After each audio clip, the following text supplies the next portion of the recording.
جی وعلیکم السلام ورحمۃ اللہ وبرکاتہ۔ جی شہید کے متعلق پوچھا جا رہا ہے کہ شہید کے سارے گناہ معاف ہوتے ہیں تو کیا قرضہ بھی معاف ہوتا ہے؟ محترم بھائی، آپ حدیث اگر پوری پڑھ لیتے تو شاید آپ کو پوچھنے کی ضرورت پیش نہ آتی۔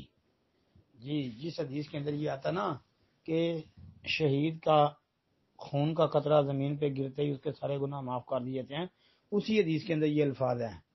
جی حدیث میں آتا ہے کہ جب آدمی کوئی شہید کر دیا جاتا ہے، جہاد کرتے ہوئے جو شہید ہوتا ہے اور اس کے خون کا قطرہ زمین پر بعد میں گرتا ہے،